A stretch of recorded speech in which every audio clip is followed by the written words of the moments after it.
Hello friends, welcome to my YouTube channel. तो आज हम पढ़ेंगे 10th क्लास की साइंस का chapter number 2 acid bases and salt.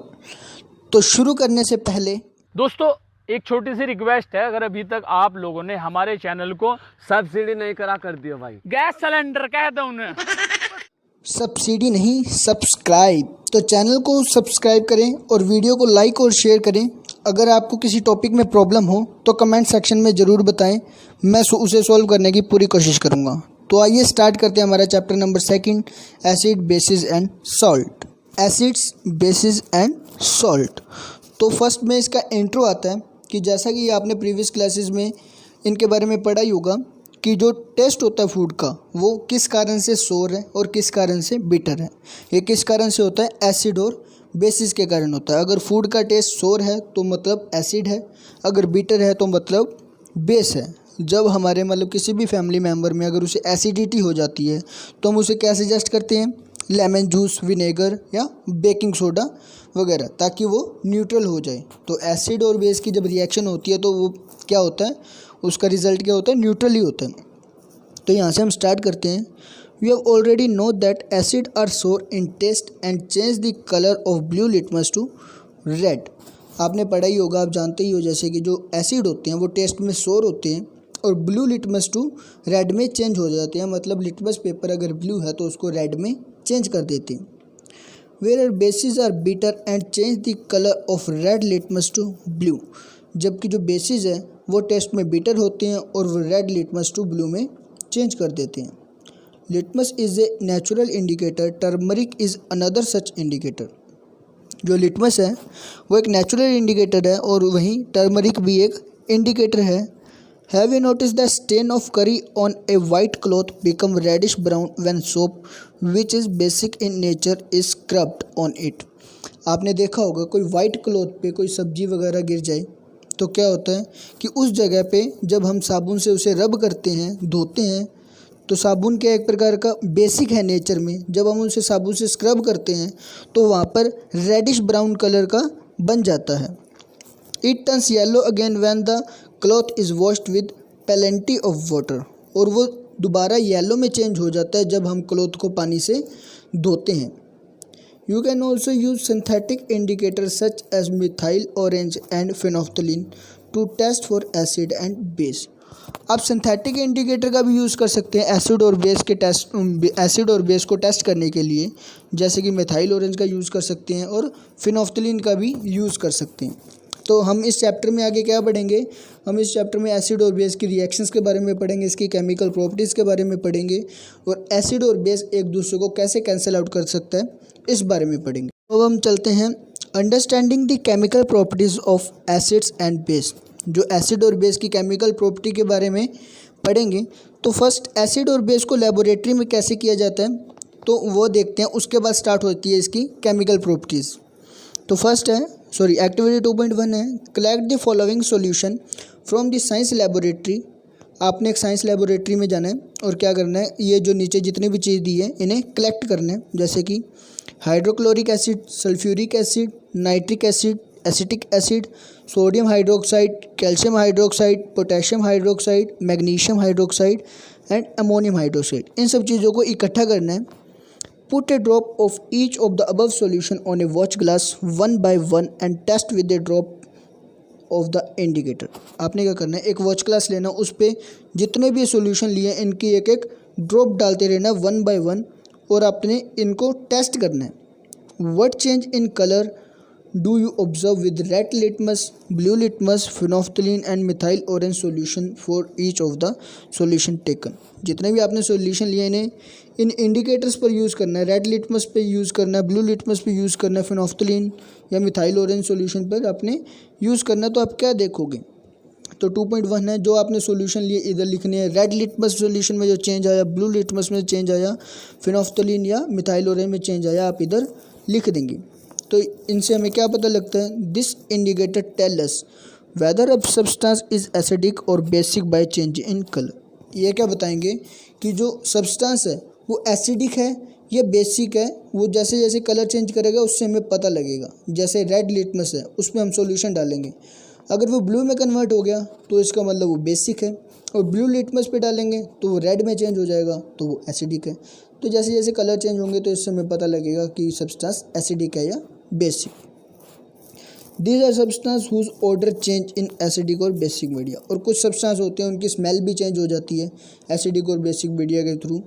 और these are called olfactory indicators, और इन्हें हम क्या बोलते हैं, ऑल फैक्ट्री इंडिकेटर्स। तो इसमें कुछ भी नहीं था, आपके एक्टिविटी 2 पॉइंट आप रीड कर सकते हैं घर पर, तो कुछ भी नहीं था। मेन अपने हैं जो केमिकल प्रॉपर्टीज़ नेक्स्ट स्टार्ट होगी, इसके बाद अपने वो मेन पढ़नी है कि एसिड और बेस कैसे रिएक्ट करते हैं, एक दूसरे के साथ कैसे रिएक्ट करते हैं या मेटल के साथ।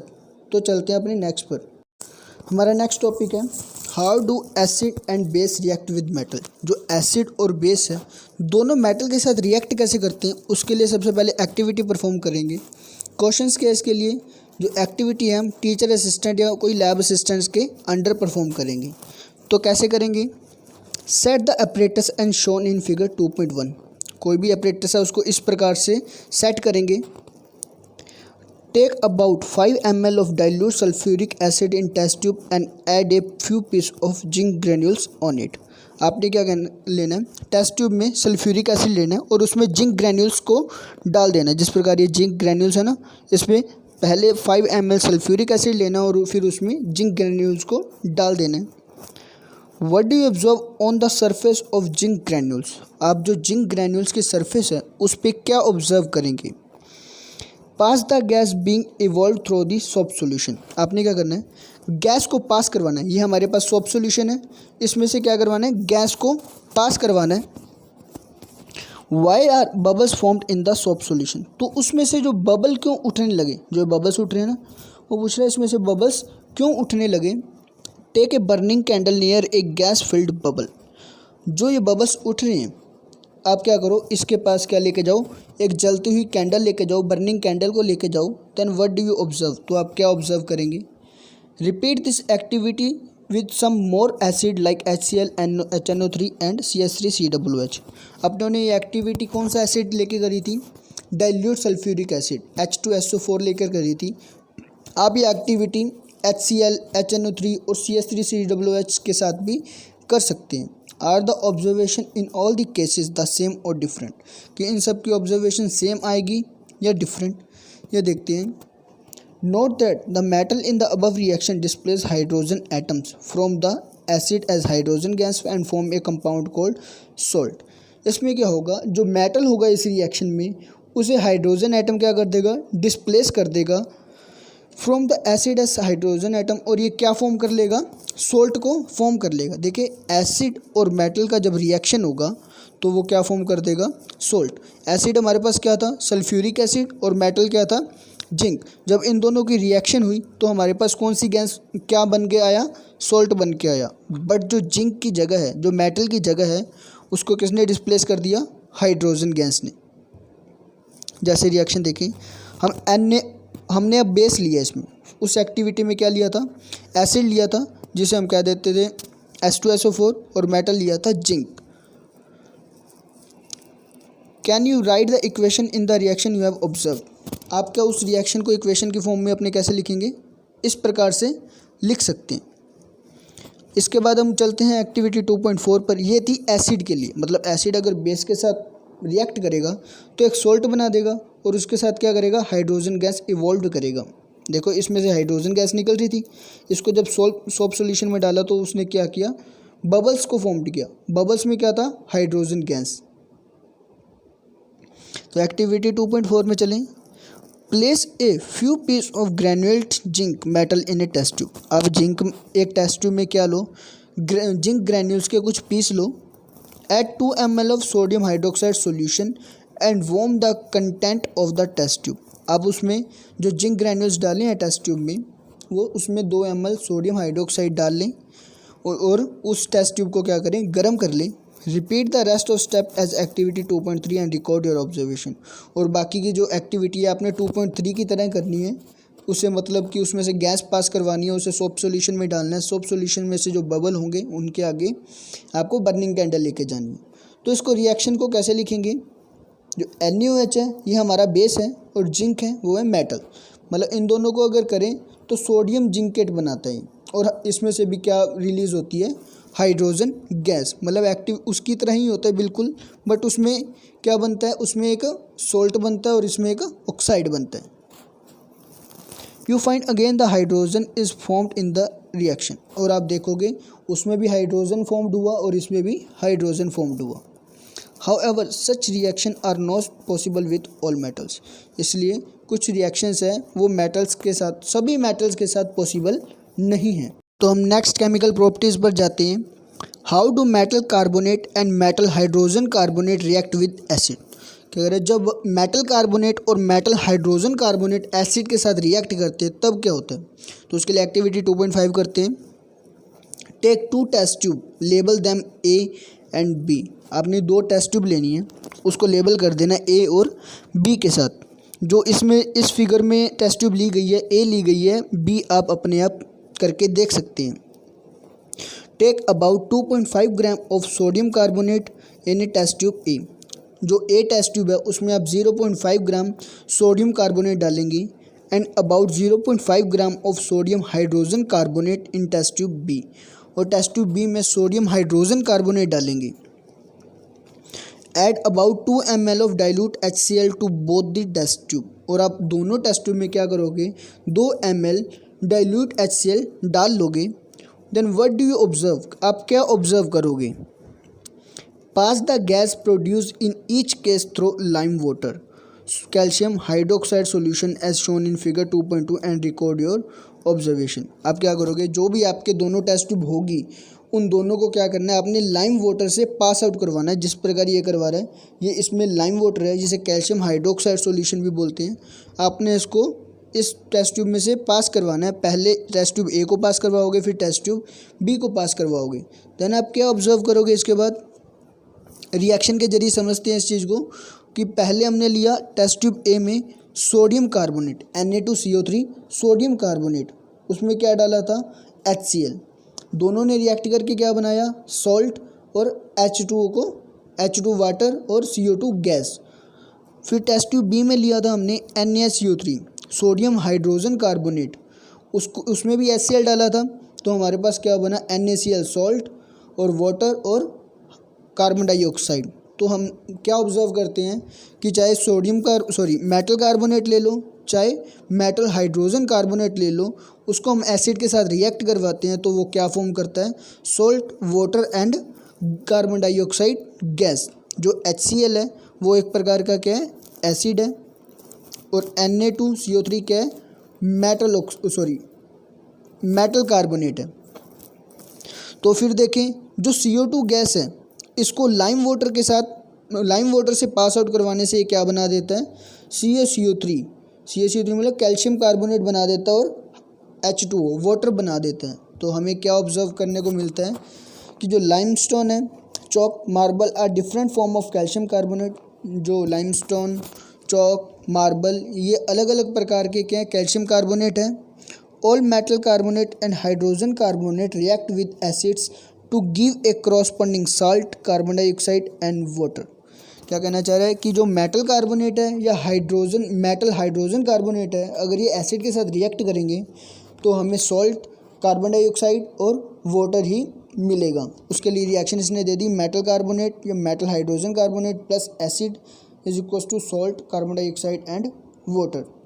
तो ये हमने पढ़ी केमिकल की दूसरी प्रॉपर्टी। फर्स्ट प्रॉपर्टी में हमने पढ़ा था कि जो एसिड और बेस हैं रिएक्ट करते हैं मेटल से, मतलब एसिड और बेस जब मेटल से रिएक्ट करेंगे, एसिड जब मेटल से रिएक्ट करेगा तो वो सॉल्ट और हाइड्रोजन गैस बनाता है, और जब बेस जब मेटल से रिएक्ट करेगा तो वो एक प्रकार का ऑक्साइड बना देते हैं।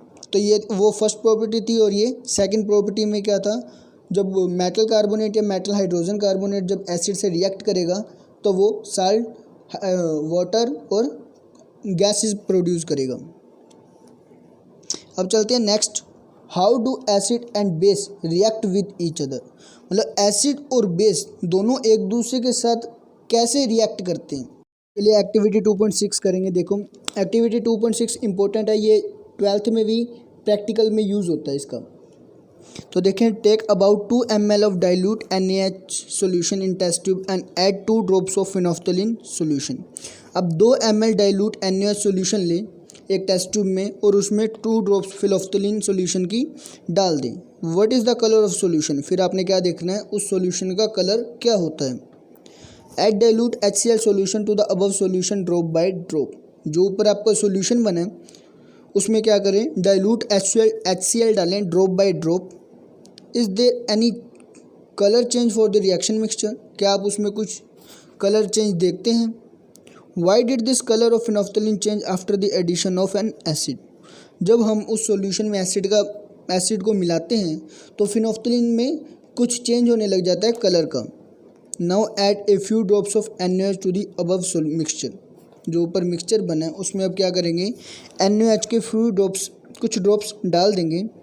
Does the pink colour of phenolphthalein reappear, तो आप क्या देखोगे, जो फिनोफ्थलीन का पिंक कलर है दोबारा रीअपियर हो जाता है। जब हम फिर सबसे पहले NaOH सोल्यूशन लेते हैं उसमें कुछ ड्रॉप फिनोफ्थलीन सोल्यूशन की डालते हैं तो कुछ पिंक सा कलर हो जाता है उसका, फिर पिंक सा कलर हो जाता है। फिर उसमें कुछ ड्रॉप हम HCl की डालते हैं तो उसके कलर में चेंज आने लग जाता है। फिर हम दोबारा NaOH के कुछ ड्रॉप डालते हैं तो उसका कलर दोबारा रीअपियर हो जाता है। तो आप ऐसा क्यों सोचते हैं कि ऐसा क्यों होता है। तो in the above activity we have observe that the effect of base is nullified by an acid and vice versa. तो हम ऊपर की एक्टिविटी से क्या समझते हैं, जो बेस है इसमें NaOH बेस था और HCl एसिड था, तो एसिड के इफ़ेक्ट को ख़त्म करने के लिए हमने किसका यूज़ किया, बेस का। मतलब एक दूसरे को ख़त्म करने के लिए हम अगर किसी के एसिडिटी है तो हम उसे बेस देते हैं, अगर वो मतलब, और इसमें बताया था पहले बेस दिया फिर उसे एसिड दिया तो उसका कलर चेंज हो गया, फिर दोबारा उसे बेस दिया तो उसका कलर दोबारा रीअपीयर हो गया। उसी प्रकार जब बेस और एसिड का रिएक्शन होगा तो साल्ट एंड वाटर ही निकलेगा।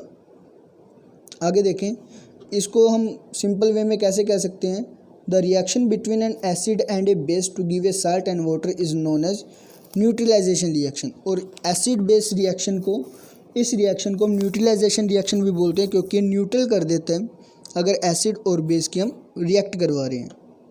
देखें, इसे सिंपल इक्वेशन में लिखा गया है, base plus acid is equal to salt plus water. एक और एग्जांपल देख लें इसका। मान लो बेस हमारे पास है, ये तो आपको एक्टिविटी दी गई है NaOH HCl, ये बेस और ये एसिड, इन दोनों को रिएक्ट किया तो हमारे पास बना सॉल्ट एंड वाटर। तो हम अब आगे चलते हैं, reaction of metallic oxide with acid. जो मेटालिक ऑक्साइड की रिएक्शन है एसिड के साथ तब क्या होता है, उसमें आप क्या देखेंगे, जो मेटल ऑक्साइड है एसिड के साथ रिएक्ट करने पे ये भी क्या फॉर्म करेगा, सॉल्ट और वाटर को ही फॉर्म करेगा। Now write and balance the equation of the above reaction since metallic oxide react with acid to give salt and water. इसमें सिंपली बताया गया है कि जो मेटल ऑक्साइड है अगर ये भी एसिड के साथ रिएक्ट करेगा तो ये भी सॉल्ट ही फॉर्म करेगा। ये रिएक्शन कैसी है, similar to the reaction of base with an acid metallic oxide are said to be basic oxide. जो मेटालिक ऑक्साइड है ये बिल्कुल एसिड बेस रिएक्शन जैसी है जो हमने न्यूट्रलाइजेशन रिएक्शन में की थी कि एसिड को जब बेस के साथ रिएक्ट करवाते हैं तो हमारे पास क्या बनता है, सॉल्ट एंड वाटर। इसमें जो मेटालिक ऑक्साइड है उसमें हम NaOH ले सकते हैं, NaOH ले सकते हैं, और जो एसिड है उससे हम HCl ले सकते हैं। तो इससे क्या बनेगा, NaCl और H2O, सॉल्ट एंड वाटर बनेगा। तो वही सेम चीज़ बताई है जो हमने एसिड बेस रिएक्शन में की थी। और जो हम मेटालिक ऑक्साइड है इसे हम क्या बोल सकते हैं, बेसिक ऑक्साइड बोल सकते हैं। और नेक्स्ट है हमारा reaction of a non metallic oxide with base. जब नॉन मेटालिक ऑक्साइड की बेस के साथ रिएक्शन करवाते हैं, उधर जो मेटालिक ऑक्साइड की एसिड के साथ रिएक्शन करवाई और इधर जो नॉन मेटालिक ऑक्साइड है उसकी बेस के साथ करवाते हैं, तो आप क्या देखते हैं, यू सा the reaction between carbon dioxide and calcium hydroxide in activity 2.5। जब हमने एक्टिविटी 2.5 की थी तो आपको याद होगा हमने कैल्शियम हाइड्रोक्साइड को CO2 से रिएक्ट करवाया था। जो कैल्शियम हाइड्रोक्साइड है वो लाइम वाटर होता है। Calcium hydroxide which is base react with carbon dioxide to produce salt and water. जो कैल्शियम हाइड्रोक्साइड है वो क्या है, बेस है, और वो कार्बन डाइऑक्साइड के साथ क्या करता है, रिएक्ट करता है और क्या प्रोड्यूस करता है, salt and water. Since this is similar to the reaction between a base and acid, ये भी उसी रिएक्शन की तरह सिमिलर है जो हमने की थी एसिड और बेस में, या न्यूट्रलाइजेशन रिएक्शन भी हम कह सकते हैं। We can conclude that non metallic oxide are acidic in nature, तो हम ये इस बात से कंक्लूजन निकाल सकते हैं कि जो मेटेलिक ऑक्साइड है वो नेचर में कैसे होते हैं, एसिडिक होते हैं, और जो नॉन मेटेलिक ऑक्साइड है वो एसिडिक होते हैं, और जो मेटल ऑक्साइड है वो नेचर में बेसिक होते हैं। तो इस वीडियो में इतना ही, आगे का चैप्टर नेक्स्ट पार्ट में होगा। तब तक के लिए कीप लर्निंग।